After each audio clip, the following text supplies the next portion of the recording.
내가 뭐 어디 눈에 보이는 어떤 형상을 만들어서 하는 그 우상도 우상인데 이거는 구약 시대적인 우상이고 오늘날 신약적인 의미에서 우상이라고 하는 거는 마음의 우상이에요. 마음의 우상.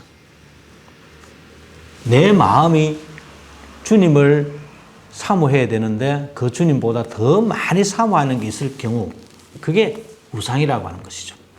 내 관심이 더 많이 가는 것.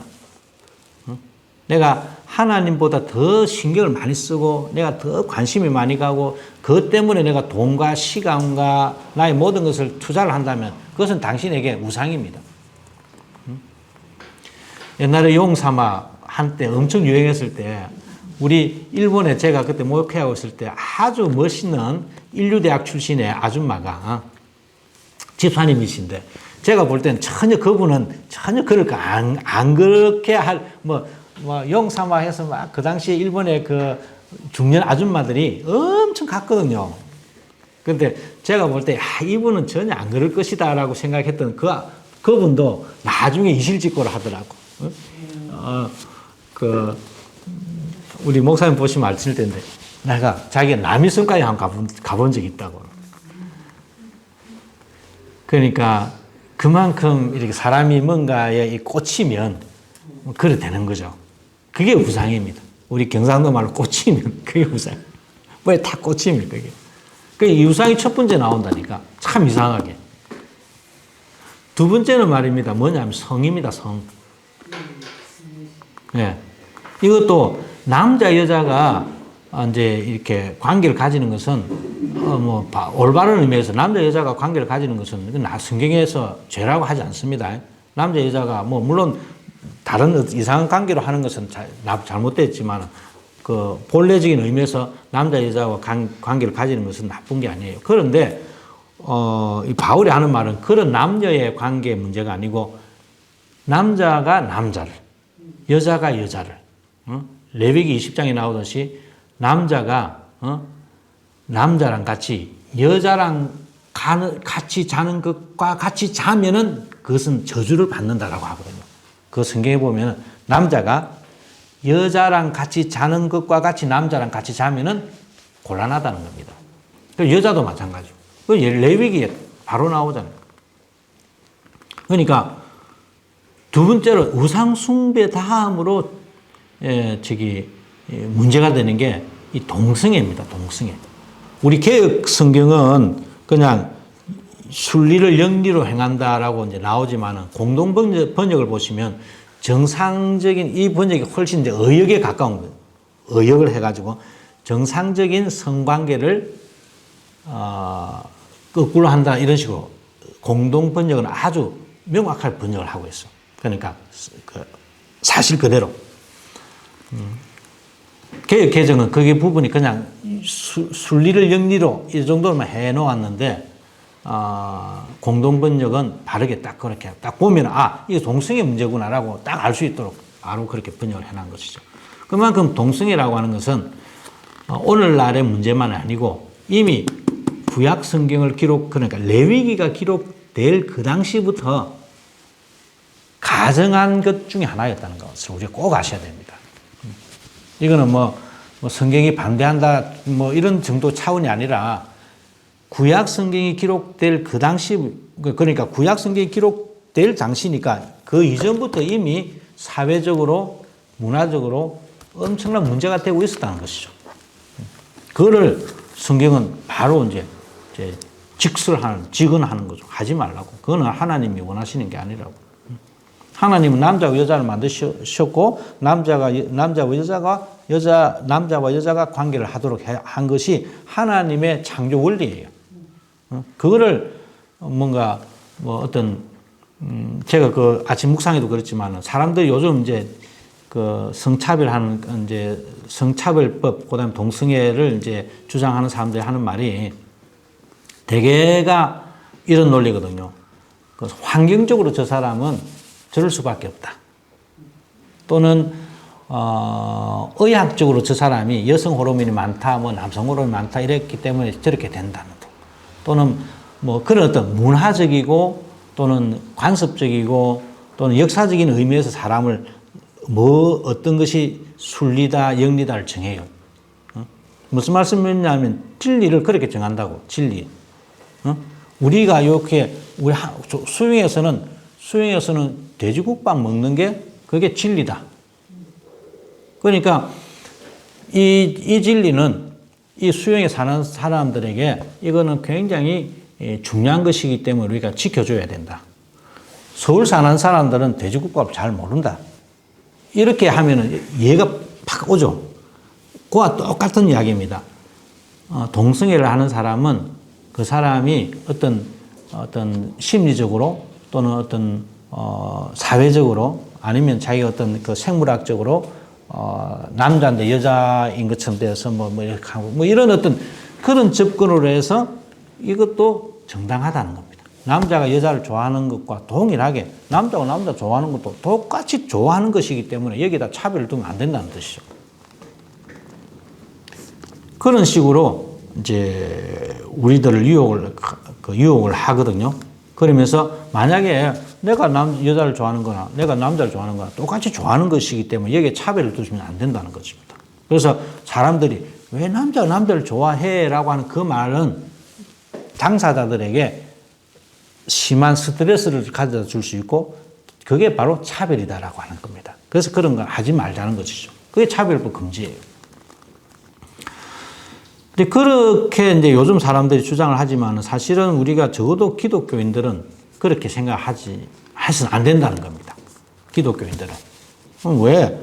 아니, 여기 분명히 성경 말씀, 우리가 성경을 경전으로 삼고 있는데 성경대로 우리가 믿는다. 성경은 그래, 좋아. 그럼 성경대로 믿습니다. 그런데 로마서 1장에 써졌을, 바울이 이 로마서 1장을 썼을 때는 그 당시에 헬라, 로마의 그 동성애 사람들이 너무 많아서 그랬다. 그렇기 때문에 이것을 어떤 절대적인 진리로 가져가는 것은 이거는 좀 문제가 있다. 상대적인 진리로 봐야 된다. 라고 그 목사들이나 신학자들도 주장을 하는 사람들이 꽤나 있거든요.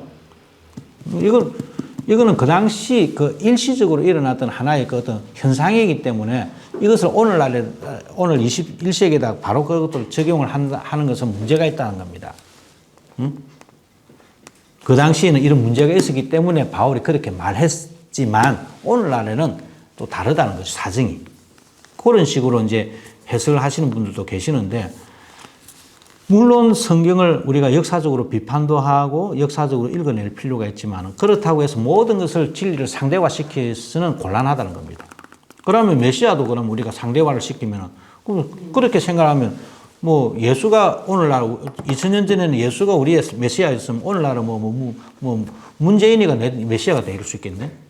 그렇지는 않다는 겁니다. 성경 안에는 그 상대적으로 우리가 이렇게 그 성령에 의해서 진리를 이렇게 상대화시킬 수 있는 부분이 있기는 있지만 그렇다고 해서 모든 것을 다 상대화시킨다는 것은 이것은 이 성경을 그냥 성경 자체를 그냥 아예 우리가 무시하게 되는 그런 결과를 초래하게 되는 것이죠. 그 다음에 세 번째가 뭐 우리가 말하는 악이 또 여기 보시 건방지다 또는 뽐내기를 잘한다 거만하다 속이고 이런 것들이 다 세 번째 나옵니다. 그러니까 바울이 하고 싶은 이야기는 물론 세 번째 이런 항목에 나오는 것들도 우리가 절대로 해서는 안 되지만은 가장 먼저 우리가 주의해야 하는 것은 우상숭배 그리고 이 동성애 문제 그리고 뭐 거짓말이라든지 이런 걸 우리가 주의해야 된다. 자유로운 사람들이 이런 사주에 빠지기 쉽다는 겁니다. 인간이 내버려둠을 당했을 때에 인간이 속에 자의적으로 자유로운 인간이 되면은 이런 죄에 빠지기 쉽다는 거예요. 오늘날 우리 한국 교회가 이런 자유에 빠져 있거든요. 우리 다 자유하고 우리가 뭐 인문학적으로 생각해 볼 때에 충분히 이거는 거론할 수 있고 우리 교회 안에서 동성애 문제도 충분히 우리가 어떻게 인정해 줄 수 있지 않나라고 하는 식으로 가져가는데 어느 정도 우리가 수긍하는 부분이 있어요. 그런 사람들에 대해서 우리가 이제 받아들이고 그런 사람들을 우리가 치유해주고 어쨌든 그 사람들이 그 동성애에서 벗어날 수 있도록 교회가 책임을 다해야 한다라고 하는 측면에서는 맞는 이야기입니다. 그러나 그 자체를 우리는 인정하는 것은 문제가 있다는 거죠. 그 자체를 인정하는 것은. 이런 게 우리가 성경 공부를 할 때에 굉장히 주의해서 우리가 읽어야 되는데 성경은 진리라는 게 있어요. 성경은 진리라는 게 있기 때문에 진리를 절대로 교리화할 필요는 없습니다. 우리도 뭐 이거 뭐 동성애다 이렇게 막 사람들 우리를 보고 교리화해서 교조주의, 교리주의자에 빠져 있다라고 생각을 이렇게 맹공을 하는 사람들도 있겠지만은 제가 아까 말씀드린 대로 상대적인 진리와 절대적인 진리에 대한 어떤 구분을 우리가 분명히 가지고 있어야 됩니다. 그리고 성경은 그래서 동성애는 절대로 하지 말라라고 분명히 바울 선생이 말했지만은 이 말 속에는 그 동성애 사람들조차도 하나님의 은혜로 구원될 수 있는, 회복될 수 있는 여지가 충분히 있다는 겁니다. 이건 무슨 말씀이냐면은 그런 사람들조차도 구원받는다는 그런 의미가 아니고 그런 사람들이 말 그대로 여기 말한 대로 순리적인 인간으로 충분히 회복될 수 있다는 겁니다. 왜? 하나님의 은혜가 있기 때문에. 동성애 그 자체가 하는 그 사람들이 그래도 동성애를 하더라도 하나님께서는 그런 사람들 안 버리시고 구원하신다는 뜻이 아닙니다. 여기는 하지 말라고 하니까. 그러나 그런 뜻이 아니고 동성애 하는 사람들조차도 하나님에 의해서 거듭날 수 있다는 겁니다. 우리 또 죽을 수밖에 없는 인간이 성령에 의해서 거듭났듯이 우리 모두가 다 거듭날 수 있는 그런 하나님의 은혜를 우리가 가질 수 있다는 것이죠. 그래서 동성애 하는 사람들이든 이런 사람들도 충분히 하나님의 은혜에 의해서 정상적인 성경이 말하는 그런 순리적인 인간으로 충분히 돌아올 수 있습니다. 그런 것에 교회가 힘을 쏟아야 되는 것이죠. 오히려 뭐 된다 안 된다라고 하는 그런 원칙은 우리가 다 가지고 있대. 그런 곳에 방점을 찍고 하는 것이 아니라 우리는 그 사람들을 어떻게 하면 정상적인 사람으로 할 수 있을까? 그게 교회가 온 힘을 쏟아야 되는 겁니다. 사실 성경은 여러분들이 창세기를 읽으시면서 많은 분들이 창세기에 이제 창세기 1장, 창세기가 굉장히 중요하기 때문에 이거는 뭐 아무리 강조해도 지나침이 없는데 창세기 1장에 보면 하나님께서 사람을 만드십니다. 창조하시고 창조 다음에 바로 나오는 게 타락 이야기예요. 그러면 하나님께서 창조하셨다라고 하는데 강조점을 두고 읽을 것이냐 아니면 하나님께서 창조하시고 창조하셨는데 인간이 타락했다. 그렇기 때문에 인간은 하나님의 은혜로 살 수밖에 없다라고 하는 어떤 인간의 타락, 죄 여기에다 방점을 찍고 읽을 것이냐. 그 다음에 또 하나는 하나님께서 타락한 인간에게 가죽 옷을 지어 입히셨다라고 하는데 여기에다가 강조점을 두고 읽을 것이냐. 똑같이 강조점을 두고 읽어야 되겠지만 우리의 모든 어떤 그 해석의 틀, 해석의 중심을 우리는 어디에다가 두고 읽어야 되느냐라고 하는 것은 굉장히 여러분들 삶, 여러분들의 신학, 여러분들의 인생에 있어서 많은 어떤 틀을 제공을 합니다. 만약에 하나님께서 우리를 창조하셨다라고 하는 이 부분에 우리가 강조를 두고 읽는다면 하나님은 하나님의 형상대로 우리는 창조함을 받았다.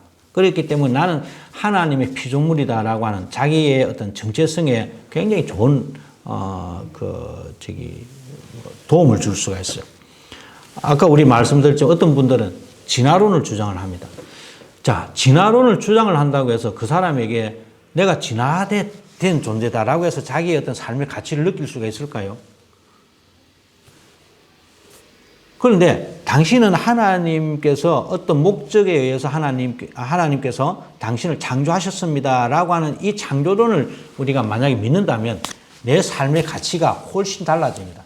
나의 위상이 달라집니다. 내 스스로가 나는 창조함을 받았구나. 나는 하나님의 은혜로 창조함을 받아서 하나님의 목적, 하나님의 뜻을 이루는 어떤 목적 지향적인 그런 인생을 살 수가 있구나라고 하는 그런 자기 의식이 분명해지죠.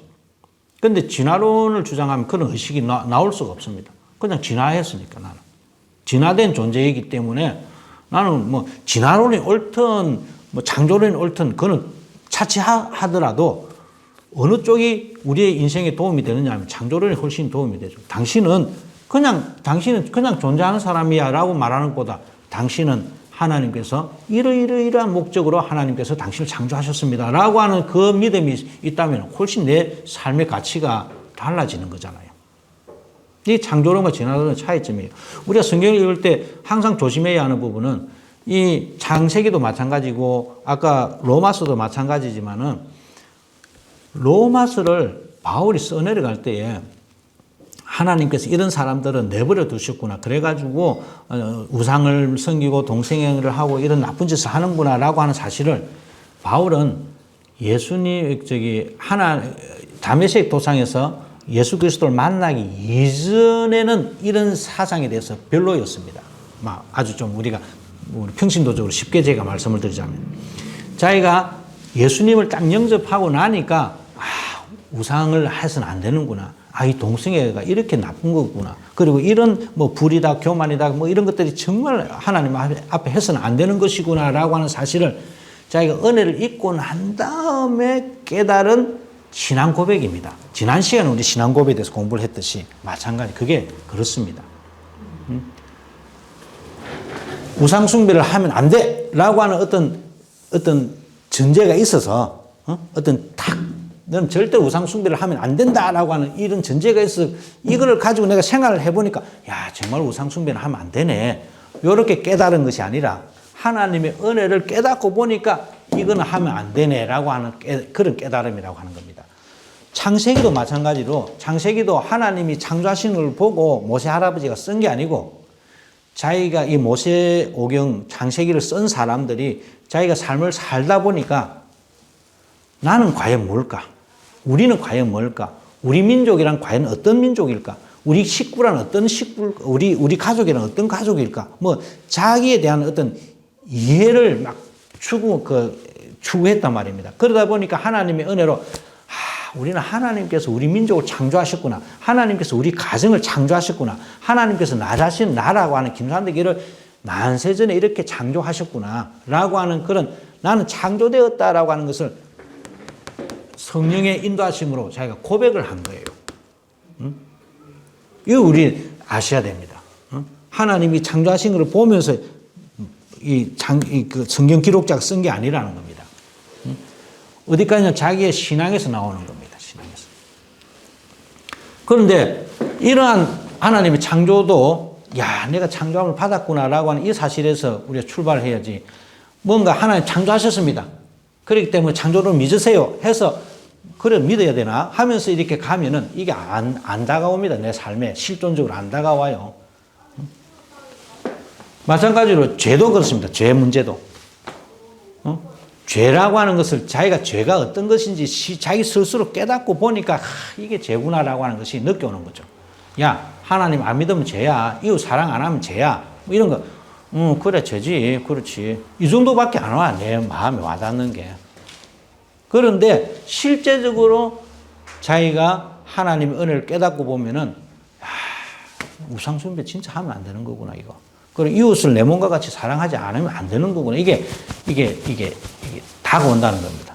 근데 그게 안 되는 사람들은 그런 느낌이 없는 사람들은 그냥 우상숭배하지 마라. 이웃을 내 몸과 같이 사랑해라고 해서 동성애하지 마라. 이게 하나의 교리적인 항목으로만 내 인생에 그냥 남아있을 뿐이에요.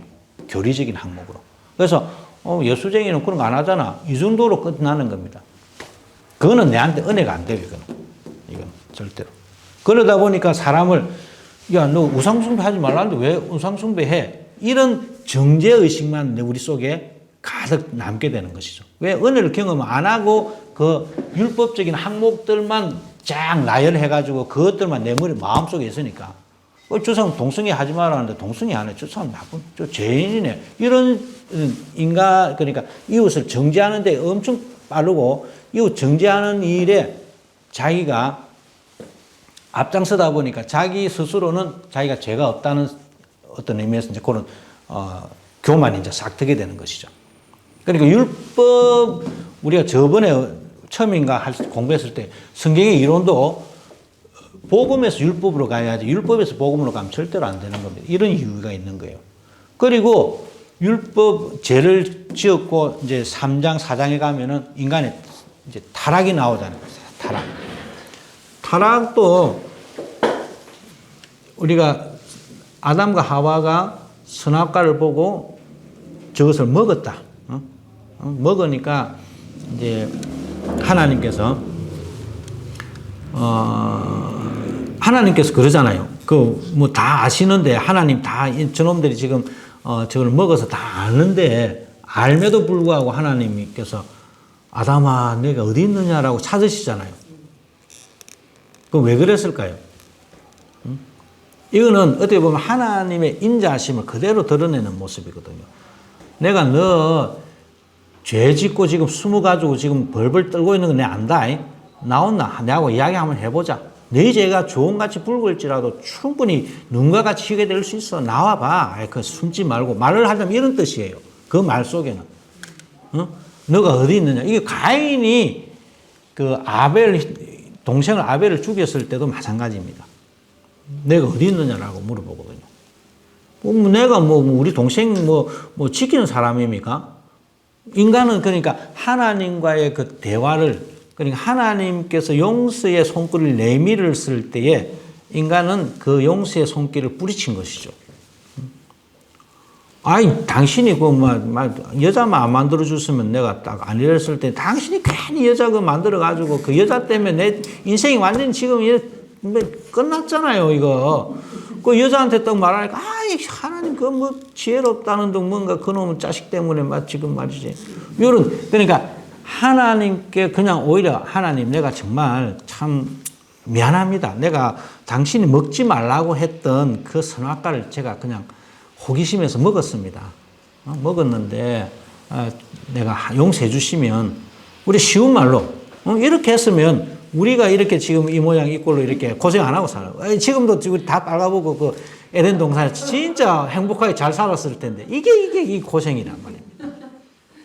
그때 그 딱 한마디, 하나님 내가 정말 죄송합니다. 내가 정말 죄를 지었습니다. 이렇게 숨지 말고 탁 나갔었어야 되는데 그렇게 하지 못했단 말입니다. 가인도 마찬가지잖아요. 가인도. 자, 이런 이야기지만 사실은 성경은 하나님께 창조하셨고, 그리고, 선악과를 이제 따먹고, 이런 이야기들이 중심이 되지만, 그러나 이 창세기 1장에서 3장, 4장, 5장까지의 가장 중심점은 저는 이렇게 생각합니다. 하나님께서 가죽옷을 지어 입히셨다라고 하는 겁니다. 가죽옷을 지어 입히셨다라고 하는 말은, 그러니까 우리가 성경 적어도 이제 모세오경 다음에 뭡니까? 여호수아, 사사기, 그 다음에 룻, 그 다음에 느헤미야, 에스라, 느헤미야 이런 데까지는 이거는 하나의 역사적인 어떤 그 써내려가는 방식이 어떤 그 사관이 있어요. 사관.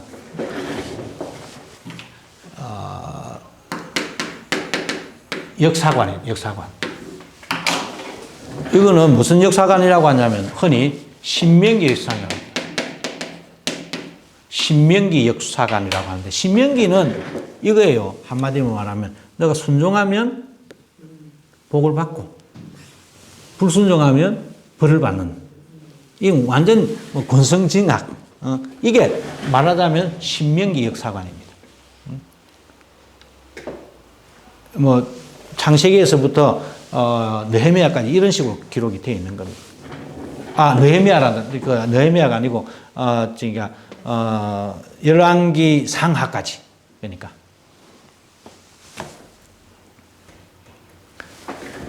이거는 거기 하나님께서 이제 가죽옷을 지어 입히셨다라고 하는 이 말씀은 그들에 대한, 그러니까 하나님께서 자기가 창조를 하셨지만은 이놈들이 죄를 지었거든요. 그래서 완전히 버렸다라고 하는 의미가 아니고, 그럼에도 불구하고 이 사람을, 이런 인간들을 내가 구원해야 되겠다라고 하는 하나님의 의지가 그 속에 담겨져 있는 겁니다. 가죽옷을 지어 입히셨다라고 하는 말은. 그리고 동쪽으로 내쫓으셨다라고 하는 이런 의미들은 하나님께서 그럼에도 불구하고 내가 너희들을 결단코 내가 버리지 않겠다라고 하는 그런 하나님의 인자심이 그 말 속에 포함이 되어 있는 겁니다. 가인에게도 가인이 죄를 지었을 때에 어떻게 합니까? 내가 너를 가인을 벌하는 사람을 내가 7배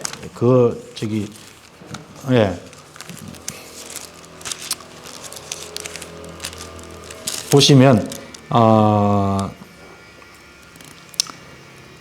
가인이 이제 제가 너무 벌이 큽니다, 무겁습니다라고 하니까 15절에 4장 15절 보니까 여호와께서 가인에게 표를 해주시며 가인이 누구를 맞았든지 그 사람이 가인을 죽이지 못하게 하셨다라고 합니다. 이거는 그런 거 보면 하나님이 이 사람들이 죄를 지음에도 불구하고 그 사람들을 구원하시겠다라고 하는 그러한 하나님의 어떤 의지, 인자심이 내포가 되어 있는 것이죠. 그래서 성경의 이 창세기에서 가장 중요한 것은 물론 창조도 중요하고 인간이 죄를 지은 것도 중요하지만 그러나 그 원리는 그 본질은 하나님께서 인간을 구원하시고자 하시는 하나님의 의지가 이 창조론에 숨어 있다는 겁니다. 그래서 여러분 모세오경 다음에 사사기 다음에 지금 생각이 나는데 그 지금 뭡니까? 사사기 다음에 사무엘이잖아요. 사무엘, 열왕기 여기까지는 사사기 제일 전형적으로 나오잖아요. 사사기 보면은 이 출애굽도 마찬가지지만 하나님이 축복해 주셨다가 이 사람들이 조금 배가 좀 부르다 싶으면 또 죄를 지어요. 또 좀 죄를 지으면 또 하나님께서 벌하시면 하나님 살려주이소 하면은 또 하나님께서 그들을 구원하시고, 우리가 보기에도 참 이 이스라엘 백성들이 참 목이 곧다. 그 한두 번쯤 하다 보면 이제 뭐 배신을 안 해야지라고 하는 마음이 덜 정도로 이 사람들은 계속해서 하나님을 배신합니다. 그럼에도 불구하고 계속 배신하는데도 불구하고 하나님이 또 우리 하나님 멍청하신 하나님 아니심에도 불구하고 멍청하신 하나님인 것처럼 이 사람들 축복을 해줘요. 이게 그러니까 열왕기까지 쭉 이어진다는 겁니다. 이게 신명기 사관이에요. 그러니까 말을 잘 들으면 내가 축복하고 말 안 들으면 바로 여지없이 벌하고 또 벌하지만 그럼에도 불구하고 내가 너희들을 찾아내겠다. 이게 이 신명기 사관의 포인트예요. 그래서 우리 성경도 읽을 때에 아까 제가 말씀드린 대로 뭐 어떤 룰을 정해놓고 읽는 게 아니라 이 속에는 항상 하나님께서 인간을 구원하시고자 하시는 어떤 구원의 그 어떤 의도, 하나님의 구원의 뜻이라고 하는 틀을 가지고 항상 읽어낼 수가 있어야 이게 바른 그 성경 이해가 된다는 겁니다. 원리가 된다는 것이죠. 그런데 우리는 인간들은 그러한 그 어떤 능동적이고 하나님의 어떤 그 역동적인 구원의 그 모습보다도 굉장히 어떤 정적인, 그러니까 율법화된 성문화된 그런 어떤 경전을 좋아합니다. 인간들이. 무슨 말씀이냐면은 딱 정해진 대로 행하는 것.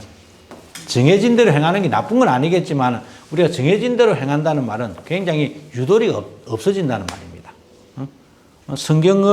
우리가 성경을 읽을 때에 사람들이 문자주의적으로 읽지 말라라고 하는 이유는 뭐예요? 있는 그대로 문자대로 읽다가 보면 사람이 자기의 생각과 자기의 어떤 그 신앙의 모습들이 갖춰지게 된다는, 그 문자 속에 자기 스스로가 갖춰지게 된다는 겁니다. 그러니까 갖춰지지 말고 좀 더 성령 안에서 자유롭게 생각하고 판단할 수 있는 그런 사람이 되어야 된다는 것을 가르치는 것이죠. 그래서 우리가 흔히 연역법이라고 하는 말도 있고 조금 어려운 귀납법이라고 하는 말이 있습니다. 두 개 다 이쪽이 맞다, 이쪽이 틀렸다라고 우리는 말할 필요는 없습니다. 연역법은 뭐예요? 하나님은 한 분이시다. 구원자는 뭐 예수 그리스도다. 뭐 이런 식으로 어떤 정의가 먼저 있습니다. 사람은 죽는다. 고로 당신은 죽는다. 이런 게 뭐 말을 하면 연역법이에요. 김산덕이는 죽었다. 김산덕은 인간이다. 그래서 인간은 죽는다. 이거는 귀납법이에요. 말을 하자면. 우리 성경은 어떻게 보면 귀납법적으로 쓰여진 겁니다. 아까 제가 말씀드린 대로 저자들이 자기가 속해 있는 어떤 신앙 공동체 속에서 자기의 삶 속에서 하나님을 경험하고 그 하나님의 모습들을 내가 살아보니까 이렇구나라고 하면서 글로 적어낸 것이 이게 성경이에요. 처음부터 유일하신 하나님만 계신다라고 하는 것을 처음부터 어떻게 알았겠어요? 자기가 이스라엘 이런 모든 이야기들은 예를 들자면 바벨론이라고 하는 바벨론 포로로 잡혀가서 가지고 이 사람들 생각을 해보니까, 우리 민족이 정말 왜 이래 이 모양 이 꼴이 됐지? 야, 우리 민족이 왜 이래? 그때부터 다시 한 번 더 자신들의 모습을 되돌아봅니다. 야, 우리 민족이란 뭘까? 하나님께서 창조하셨지. 저 이방 사람들이 인간을 창조하는 것과는 달리 하나님께서는 우리를 하나님의 모양대로 창조하셨어. 이거 저 사람들과 나를 구별하는 겁니다. 저 사람, 바빌론 사람들과 이스라엘 사람들을 구분하는 것은 그런 한마디 한마디 속에 있는 겁니다. 자기의 모양대로, 자기의 모습대로 하나님께서 인간을 창조한다고, 이거는 저쪽 바벨론 신화에서는 있을 수가 없는 이야기입니다. 그런데 이 사람들은 그런 이야기 속에 하나님의 이야기들을 자기들의 어떤 서술 방식으로 어떤 간정에 의거해서 그리고 성령의 인도하심에 따라서 써내려간 게 이게 성경이죠. 그래서 성경은 어떻게 보면 기납법적인 요소가 굉장히 많은 겁니다. 자, 오늘은 제가 서두가 많이 길었는데 이처럼 자유하다라고 하는 좀 아까 우리가 이게 로마서에서 나오지만 이 자유라고 하는 이야기, 이 방치된 자유가 아니라 하나님께서 주시는 자유, 하나님에 의한 자유입니다. 하나님에 의한 자유, 하나님께서 주시는 자유. 그럼 이거는 다르게 말하면 진리가 너희를 자유케 하리라라고 하는 그 진리겠죠. 신약 성경에서 말하는 성령에 의한 자유입니다. 자, 이런 자유가 우리가 특히 이제 종교개혁이라고 하는,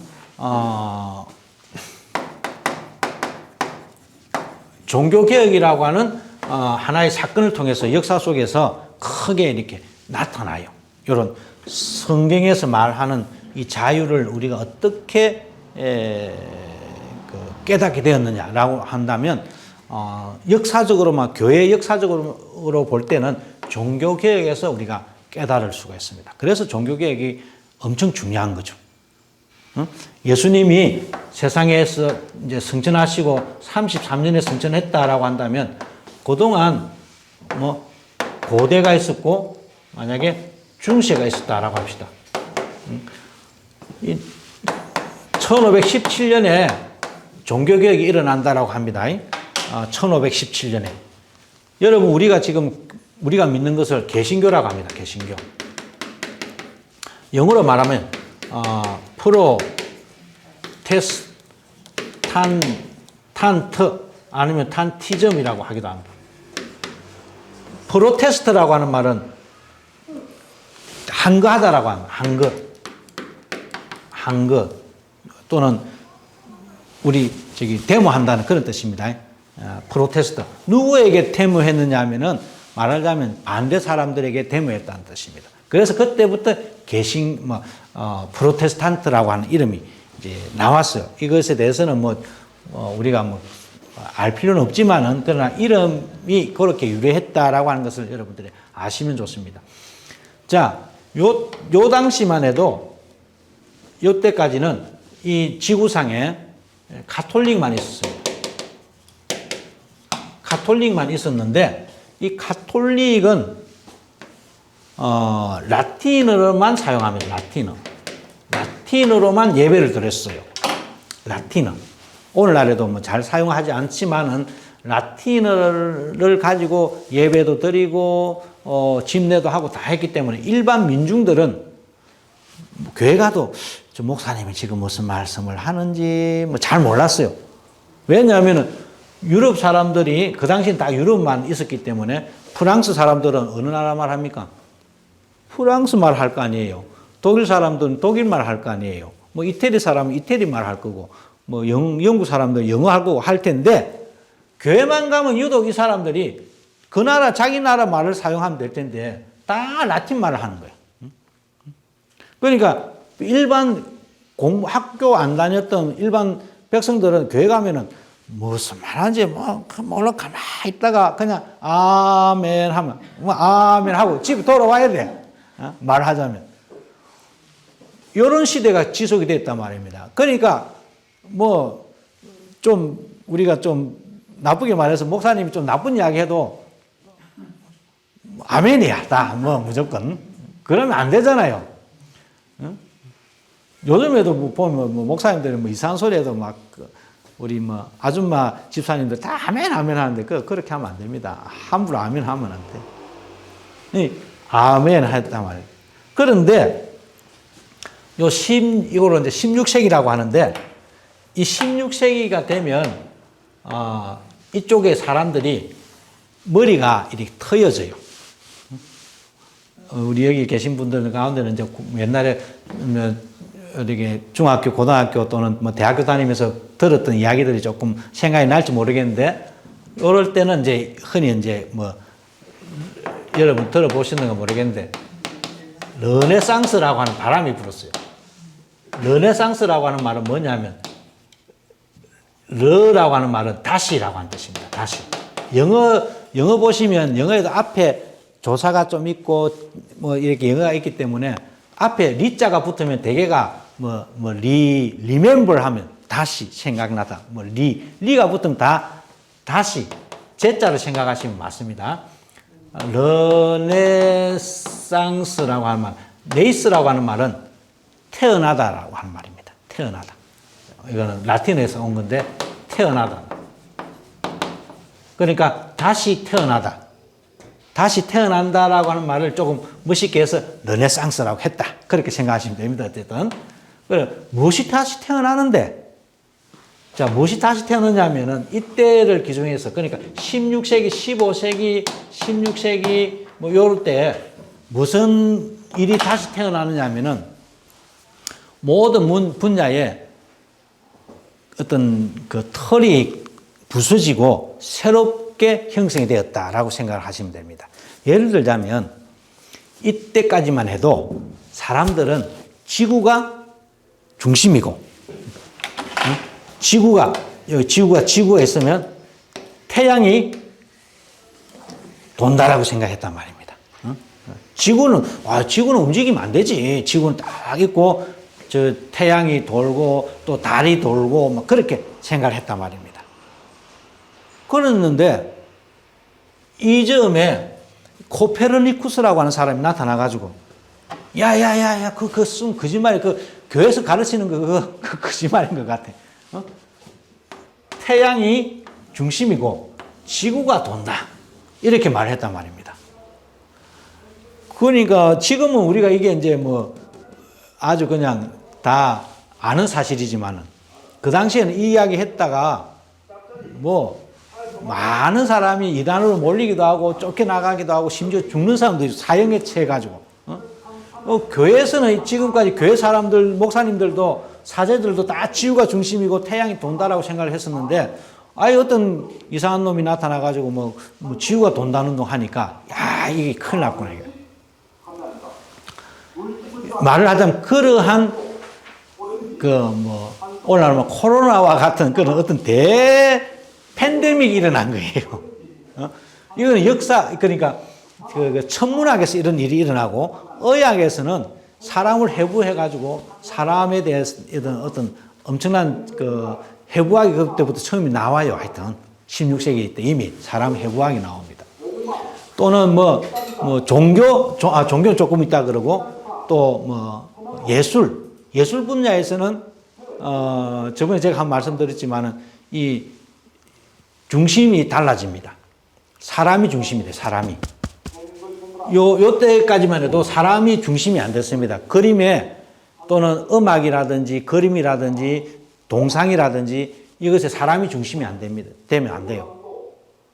다 하나님이 중심이 되든지 천사가 중심이 되든지 아니면 악마가 중심이 되든지 되는데 이때부터는 악마가 어디 있어? 이때부터는 하나님이 좀 없는 것 같기도 해. 왜? 이때까지는 지구가 중심이라고 생각했는데 태양이 중심이고 하늘도 마치 없는 것 같고 사람들 생각이 하늘에는 이제 아무것도 없다 이라고 생각이 됩니다. 그 나중에 18세기, 19세기 가면 유럽 사람들한테 옛날에는 하나님이 하늘에 계셔요. 여러분, 하나님 하늘에 계십니다. 이렇게 설명했는데 유럽 사람들이 다 머리가 이제 커져가지고 하늘에는 하늘 없는데 하늘 가면 달도 있고 수금지와 목도 쳐내면 다, 유성들이 있고 다 있는데, 거기 어디 하나님이 계셔? 이러니까, 하나님이 어디 계시냐라고 말하기가 좀 뭐 하니까, 여러분, 마음에 있습니다. 마음에 있습니다. 마음의 종교로 바뀐 거예요. 이거 아주, 조심해야 돼요. 우리 기독교가. 특히, 마음의 종교.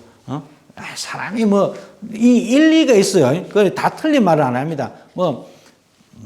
마음이 중요하지 이렇게 하잖아요. 그게 참 맞는 말인 것 같은데, 다르게 생각하면, 진짜, 그래서 어쩌자고, 이런 이야기잖아요. 그래, 내 마음은 다 니 좋아한다. 이래놓고 나쁜 짓 하면, 아니, 내 마음은 너 좋아한다니까? 뭐예요? 마음은 좋아하는데, 실제로 행동은 나쁜 짓 하면, 그 마음이 있는 거예요? 없는 거예요? 없는 거라고 하죠. 그런데, 그러면, 아니, 마음을 좋아한다니까? 이렇게 하면은, 그 마음을 어떻게 할 거예요? 마음 종교로 되어버리면, 그만큼, 신앙이 연약해지고, 우리 많은 공격에서 그냥 바닥바닥 넘어집니다. 마음이 종교가 돼요. 어쨌든, 이런 식으로, 이제, 예술 문학에서도 사람이 중심이 됩니다. 하나님보다도 사람이 중심이 돼요. 그래서, 인문이라, 여러분들이 말하는, 오늘날 말하는 인문이라고 하는 말도, 인문학이라고 하는 말은 나중에 나오지만, 인문이라고 하는, 휴머니즘이라고 하는 말입니다. 휴머니즘이라고 하는 말이 이때에 나와요. 이때 16세기 때에 휴머니즘이라고 하는 요 근방에 나온단 말입니다. 뭡니까? 인간이 중심이 돼요. 인간이 중심입니다. 하나님보다 인간이 중심이 됩니다. 그래서 인간을 굉장히 추앙하고, 여러분들 우리 유럽에 놀러 가면은 다비데가 막 빨가벗고 탁 이래 있는 거 이런 거. 그때 다 만들어요. 미켈란젤로라든지 이 사람들은 이때 요 때까지만 해도 인간을 그렇게 이렇게 벗은 채로 이렇게 그림을 그린다 또는 조각상을 만든다는 것은 이건 있을 수가 없는 것이죠. 이 완전 파격적으로 예술에 있어서도 르네상스가 일어난 겁니다. 다시 이때까지 우리가 좀 이때까지는 우리가 종교에 너무 이렇게 억압되어서 종교 이 목사님들이 하는 말에만 다 억압돼 가지고 우리가 아무것도 못 했는데 이거 아닌 것 같아. 좀 더 우리가 자유롭게 문학도 예술도 철학도 이 모든 면에서 좀 더 인간 중심으로 우리가 좀 자유롭게 해야 되겠다라고 하는 그러한 무드가 일어난 게 이게 르네상스다라고 여러분들이 이해를 하시면 됩니다. 자, 그 가운데서 모든 분야에서 다 이렇게 르네상스가 일어나는데 종교, 그 당시 종교도 기독교니까 기독교 안에서도 르네상스가 일어나는데 그것을 다른 말로 종교개혁이라고 합니다. 종교개혁. 다른 말로 말하면 종교개혁이라고 하는데, 자, 어떤 개혁이 일어났느냐라고 하면은 이때, 그러니까 중세의 말, 보통 사람들이 이제 종교개혁으로부터 근대가 시작이 된다라고 주장을 한 사람들이 있는데, 만약에 그렇다라고 한다면 여기까지는 굉장히 성경이 아까 제가 말씀드린 대로 라틴어가 중심이 되었어요. 라틴어를 가지고 모든 것에 이제 이렇게 기준을 삼았단 말입니다. 근데 라틴어 번역이 잘못된 번역이 너무 많았어요. 어쨌든. 자, 그러다 보니까 이 종교개혁 하는 사람들이 야, 이거 아닌 것 같아 하면서 성경이 원래 쓰여졌던 히브리어라든지 또는 헬라어 이런 것에 대해서 연구를 하기 시작했어요. 왜? 야, 좀 라틴어 보니까 좀 아닌 것 같아. 그리고 오늘날 목사님들이 말씀하시는 거 보니까 좀, 아무래도 이 성경에 이런 말이 아닌 것 같은데 라고 하는 그런 의문점이 생기나니까 이 사람들이 그러면 내가 직접 원문을 한번 읽어보고 싶다. 라고 해서 원문 연구가 일어난 겁니다. 목사님들 사이에서, 신학자들 사이에서. 그러다 보니까 이 사람들이 히브리어라든지 헬라어 이런 것을 직접 읽고 다시 성경을 다 연구를 해보니까, 이야, 이건 뭔가 좀 많이 다르네. 라고 하는 그런 생각이 들은 것이죠. 그래서 그 중에 이제 큰 게 뭐냐면은 구원 문제에 있어서. 가톨릭에서는, 그 당시 가톨릭에서는 어떤 구원론이 있었냐면은, 제가 몇 번 이야기를 한번 들었는데, 죄는 누가 용서합니까? 죄는 하나님이 용서하셔요. 죄는 하나님이 용서하지만은 그 죄를 용서하셨지만은 그 죄에 대한 그 죄의 죄값에 해당하는 부분을 우리가 갚아야 돼요. 이게 그 가톨릭의 논리입니다. 잘 이해가 안 되시는 분들한테 제가 가끔씩 이런 이야기를 드는데, 내가 우리 박선자 집사님, 그 전도사님 차를 빌려가지고 타는데, 막 차를 망가뜨렸어요. 그래서, 미안합니다 하고, 제가 이제 만약에 뭐 5천만 원 같으면 5천만 원 내가 갚아줬어. 그런데, 우리 전도사님은, 내가 아끼고 아끼던 차인데, 아무리 새 차를 줘도 내 손때 묻은 그게 너무 그립고 마음이 좀 상처가 된다. 이라고 하는 마음에 조금 어떤 아픔이 있잖아요. 예를 들자면 그 아픔은 내가 돈 5천만 원을 가지고 치료를 갚아줄 수가 없는, 어떻게 해줄 수가 없는 거죠. 얘가 좀 안 좋지만 예를 들자면 내가 하나님의 죄를 지어서 하나님의 마음을 아프게 했단 말입니다. 자, 그런데 하나님께서 괜찮아. 예수 그리스도로 말미암아 용서해 줄게 라고 했지만은, 그러나 여전히 하나님의 마음에는 저놈이 저럴 줄 몰랐네. 에이구, 저놈이 나는 안 그럴 줄 알았더니 저놈마저 죄를 짓네 하면서 마음이 많이 하나님의 마음이 많이 상처를 입었단 말입니다. 그 상처 입은 하나님의 마음을 달래주는 몫은 우리가 해야 된다는 겁니다. 이게 가톨릭의 논리예요. 그러면은 어떻게 달래줘야 돼요, 그렇죠. 그 당시에 마인츠의 대주교였던 알브레히트인가 그 사람이 이제 돈으로 이거 해결할 수 있는 방법을 해야 되겠다라고 해가지고, 흔히 여러분들 들어보셨죠? 면죄부라고 하는 것은 이제 막 파는 거예요. 그래, 교회 가가지고 10일 동안 금식 안 해도 돼. 요거 한 장 딱 사면 딱 끝. 모든 것을 딱 처리해드리겠습니다. 딱 이렇게 이제 선전을 막 했단 말입니다. 아주 그냥 간편하게 여러분들, 이게 진짜 있었는지 없었는지 요즘은 막 비판 글들이 많이 나오는데, 옛날에 이런 이야기가 있었어요. 여러분들이 헌금함에 동전을 탁 넣는 그 땡그랑 소리가 구원받는 소리입니다. 이런 이제 이야기가 나올 정도로 막 했단 말입니다. 그런데 이제 이 당시에 사람들이 다 머리가 이제 새롭게 막 깨어지는 그 당시에 목사님들 가운데서도 또는 사제들 가운데서도, 이거는 아무래도 좀 이상하다. 요전에는 그렇게 생각했던 사람들도 있었지만, 그러면 바로 그냥 교회에서 그냥 이단 해서 처리를 해버렸는데, 사회가 이 정도 되니까 사회가 많이 바뀌었다라고 생각하시면 됩니다. 요때는. 그러다 보니까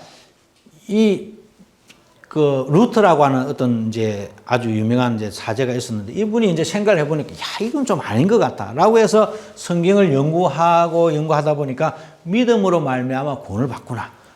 동전 땡그랑 한다고 해서 구원을 받는 게 아니고 믿음으로 말미암아 구원을 받구나라고 하는 사실을 깨닫고는 그 이야기를 이제 막 했단 말입니다. 그래서 종교개혁이 시작이 된 겁니다. 그래서 종교개혁이 일어나면서 여러분 어떻게 되겠습니까? 예를 들자면 여기 이제 가톨릭이 지금까지는 가톨릭이 쫙 내려왔는데, 가톨릭이 내려왔는데, 이제는 가톨릭에서 루터파가 뛰쳐나옵니다. 말하자면 원래는 약 1500년 동안 지구상의 교회는 딱 한 교회만 있어요. 동방교회는 우리가 차치하더라도 가톨릭 교회라고 하는 교회 딱 하나만 있었는데, 우리 한국식으로 말하면 천주교만 딱 하나 있었는데, 1500년, 15년, 17년부터 시작되면서 점점 해가지고 루터파라고 하는 파가, 나는 이제 도저히 가톨릭하고 같이 못 살겠다.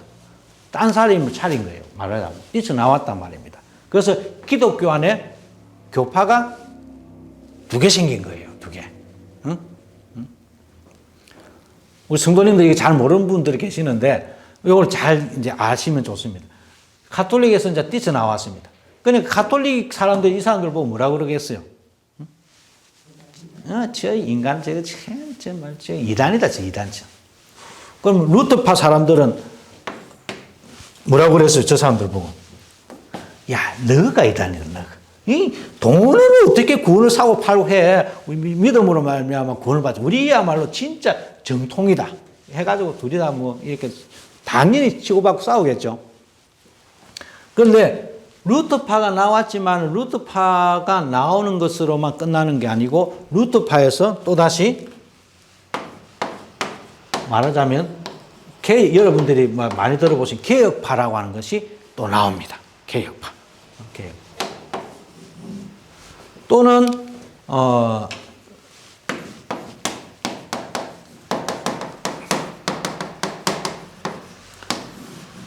오늘날 우리 세례 그러니까 침례교의 원조가 되는 제세례파라고 하는 팀 이제 그룹도 착 삐쳐 나와요.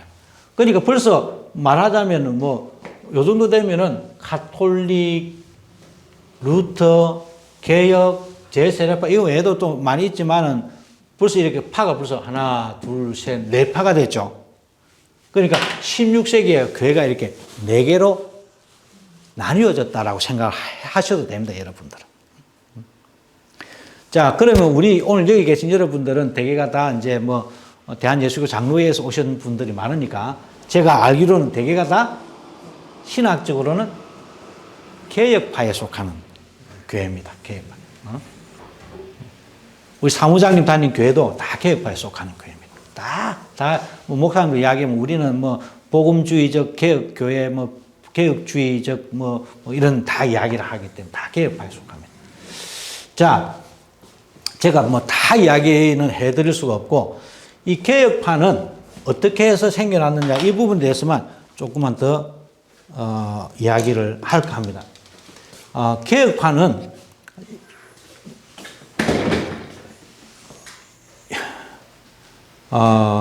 독일이 이렇게 있으면 여기가 이제 프랑스입니다. 프랑스고 요렇게 저기 뭐야 알프스 산맥이 있습니다. 그리고 그 밑에 스위스라고 하는 나라가 있어요. 그리고 그 여기가 오스트리아입니다. 이 밑으로 이렇게 이제 이태리가 있죠. 자, 여기 이 산맥은 여러분 잘 아시다시피 알프스 산맥인데 이 알프스 산맥은 그러니까 이렇게 굉장히 고산지대였어요. 산이 높은 지대였단 말이에요. 그리고 이쪽으로 가면 여기가 이제 북해인데 여기는 바다입니다. 바다. 그리고 그래서 그 유럽 사람들 여기를 저지대 얘는 고지대라고. 저지대는 평야가 많아요. 평야가 많고 농사를 많이 짓습니다. 농사를 많이 짓다 보니까 조금 보수적이고 우리 한국도 그렇잖아요.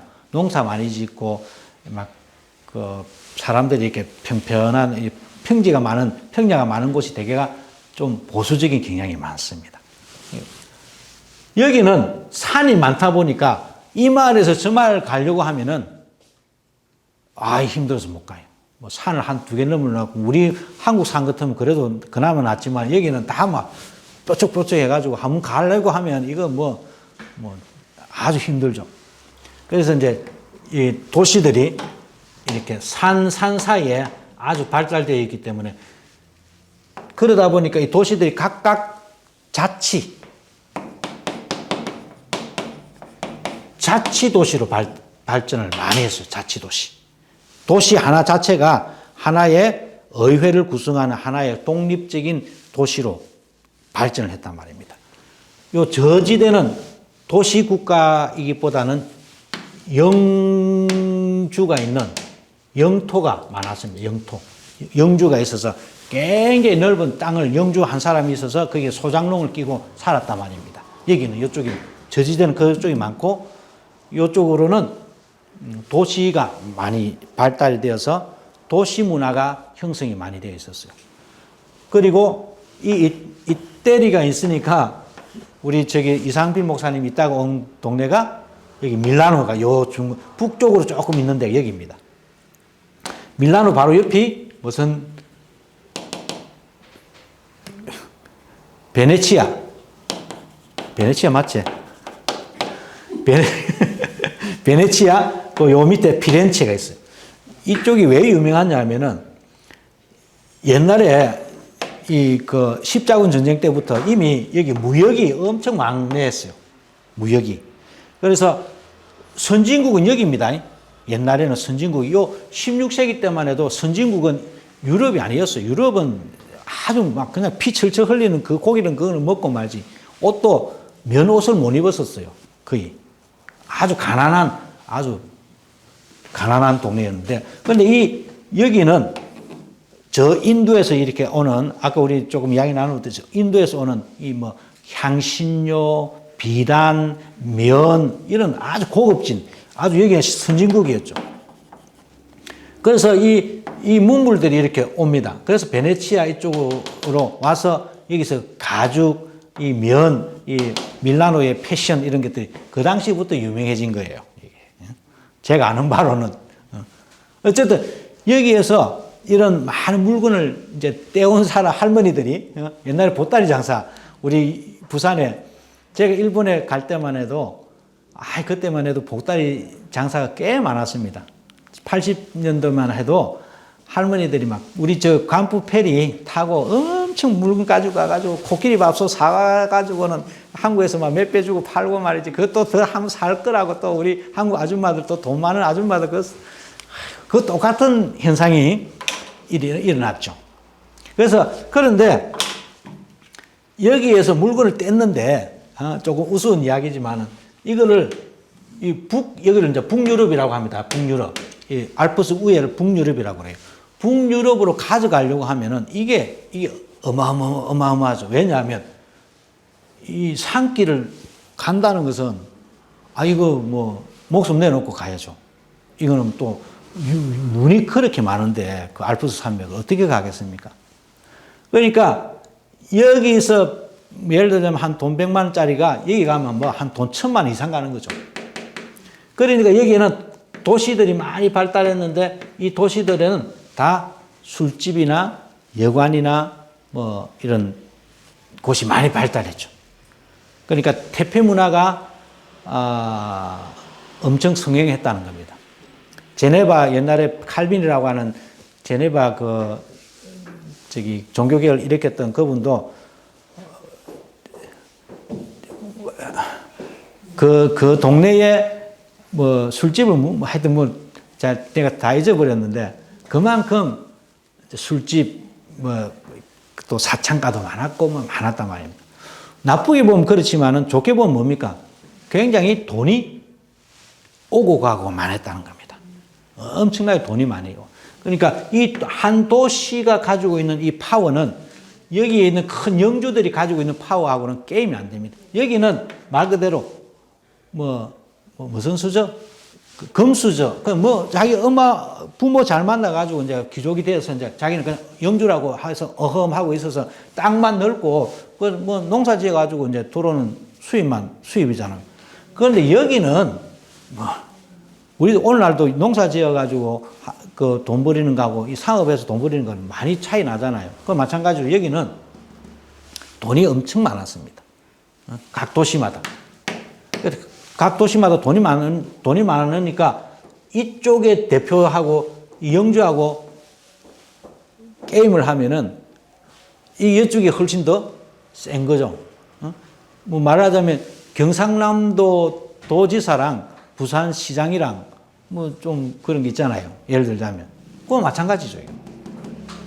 그런데 이런 도시는 제가 지금 말씀을 드리자면 오늘날로 말하는 신도시입니다. 신도시다 보니까 아까 제가 말씀드린 그런 나쁜적인 면도 있지만 좋은 면으로는 돈이 많이 이제 그 왕래가 있고 그리고 사람들의 왕래도 많고 하다 보니까 빨리빨리 정보가 들어와요. 그러다 보니까 일확천금을 누린 사람들이 있습니다. 상인들 특히. 여기는 죽었다 깨어나도 자기가 귀족이 안 돼, 귀족은 못 되지만 돈 많은 사람은 못 돼요. 여기서는 농사 짓는 사람은 뭔 돈 부자가 되겠습니까? 그런데 여기서는 자기가 한탕만 하면, 말 그대로 한번 왔다 갔다 하면은, 한번 자기가 목숨 걸고 밀라노 한번 가서 물건 떼가 와가지고 한번 잘 팔았다 이러면은 부자가 되는 거죠. 부자가 되면서 자기 스스로 군사를 거느릴 수가 있었어요. 그 당시에는 용병들을 쓰고, 그 용병들이 이끌고 왔다 갔다 한 서너 번만 하면 집을 대저택을 짓죠. 그럼 대저택을 지으면은 마을 사람들이 이 사람을 통해서 먹고 사는 사람들이 많다 보니까 그 마을에 옛날부터 내려오던 그 돈 많은 사람들하고는 뭐 잽이 안 될 정도로 이렇게 권력이 이렇게 올라가는 거죠. 이런 사람들이 대개가 마음에 두고 있는 게 뭘까요? 교육입니다. 교육. 우리나라도 그렇잖아. 엄마 아빠는 못해도 니는 대학 가야 된다. 뭐 예를 들자면 나는 막 그때 우리가 집이 형편이 안 좋아가지고 나는 대학 못 가는데 우리 아들만큼은 나는 대학 보내고 싶습니다. 이런 마음은 동서고금을 막론하고 부모들 마음인 것 같아요. 그러다 보니까 이런 자치도시에 갑자기 돈이 많이 생겨난 그런 갑부들이 돈을 갖고 할 짓이 없으니까 자기 자식의 교육을 시키기 원했습니다. 그러면서 여기에 학교가 발달하기 시작했어요. 대학이. 물론 이미 뭐 파리대하고 다 생겼지만 이런 데서도 그때부터 대학이 막 1400년대, 1500년대 이럴 때 대학이 생겨났단 말입니다. 그러니까 여기서 대학에서 공부를 하는 사람들은 머리가 막 깨어지는 겁니다. 지금까지 생각하지도 못했던 것들 막 젊은 친구들이 막 팍팍 생각나는 거죠. 그래서 공부도 라틴어만 가지고 공부했던 사람들이 뭐 라틴어만 가지고 공부를 해. 우리 헬라어도 읽고 말지. 히브리어도 읽고 하다 보니까 사람들이 막 생각이 막 바뀌어 나가는 겁니다. 그런 사람들이 젊은 사람들이 목사가 되다 보니까 뭐 교회가 이게 옛날 교회랑 달라지죠. 1517년에 루트라고 하는 사람이 종교개혁을 시작을 했지만 우리 개혁파 교회의 가장 이제 할아버지다라고 할 수 있는 쯔빙글리라든지 칼빈 같은 선생은 이때가 10살 때인가 그랬었어요. 칼빈은. 쯔빙글리는 더 나이가 많은 사람이지만 이런 사람들은 이미 이런 학풍, 이런 금방 제가 말씀드렸던 이러한 무드의 이러한 그 어떤 분위기 속에 만들어진 대학교에 가서 공부를 하다 보니까 대학에서 가르치는 것들도 좀 새로운 비아 모데르나라고 할 수 있는 그냥 새로운 공부를 했단 말입니다. 그러다 보니까 성경을 보는 것들도 옛날에는 딱 틀에 박힌 대로 딱 하던 사람들이 이제는 막 성경 읽을 때도 이제 원문에 딱 맞게 해석을 해서 설교를 하는 겁니다. 예를 들자면 쩌빙글리라고 하시는 분이 계시는데 이분은 이제 이런 산 동네 가운데 쥐리라고 하는 오늘날 스위스의 수도가 쥐리입니다. 그 쥐리의 쥐리 대성당의 목사님으로 부임을 했어요. 그런데 이분은 성경 설교하러 올라갈 때에 다른 거 아무것도 안 들고 성경 원어책만 들고 올라갔다 합니다. 그래서 원어를 다 읽고는 원어를 가지고 막 성경 원래 이 말씀은 말입니다. 이런 뜻입니다. 이렇게 해서 우리가 예수님을 이렇게 믿어야 됩니다. 예를 들면 이런 식으로 설교를 했다는 거예요. 옛날에는 그렇게 안 했죠. 여기는 이렇게. 그러니까 사람들이 그 말을 막 듣다 보니까 야 우리 교회 바꿔야 되겠다. 야 우리 교회 개혁합시다 하면서 그 설교를 듣고 쥐리 교회 사람들이 가톨릭 교회에서 우리 데모해가지고 예를 들자면 우리 이제 교회를 이제 바꿔야 되겠다. 이렇게 스스로 작정을 했단 말입니다. 쥐리뿐만 아니라 또 다른 지방에도 마찬가지예요. 여기 금방 제네바도 여기 있습니다. 제네바도 똑같았어요. 이런 산중에 있는 동네인데 이런 제네바도 그렇고 쥐리도 그렇고 이런 동네들이 다 각자 그 교회 목사님의 설교를 듣고 사람들 듣는 성도님들의 마음이 바뀌어지기 시작했어요. 설교를 듣고 뭔가 합시다 해서 어떤 데모한 것이 아니라 매주일 하는 설교를 듣고 이분들이 마음이 점점 3년, 4년 가면 갈수록 바뀌어져 가지고 야, 루터파가 아니라 우리는 하나님의 말씀대로 교회를 개혁해 나가는 개혁파를 해야 되겠다라고 해서 개혁파가 형성이 된 게 이쪽이에요. 여기. 이쪽 사람들. 스위스를 중심으로 하는 이쪽 사람들은 그러니까 각각 스위스 안에 도시들은 다 달랐습니다. 산 속에 있었기 때문에 서로 왕래가 잦지 않았어요. 각각 자신들만의 아이덴티티를 가졌지만은 그럼에도 불구하고 하나님의 말씀에 의해서 교회를 개혁하자라고 하는 의미에서는 일치가 된 겁니다. 일치가. 각각 우리가 다 다르지만은 그러나 우리가 하나님의 말씀에 의해서 교회를 개혁합시다라고 하는 의미에서는 일치가 된 겁니다. 그래서 개혁파는 다양성을 가집니다.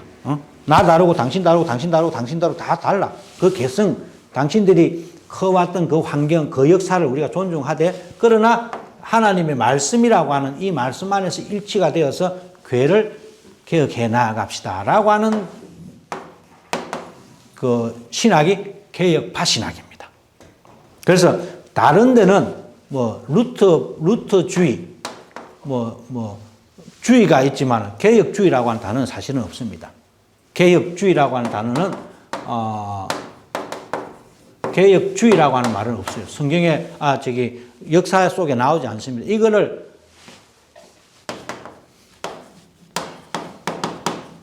The Reform이라고 하는 말을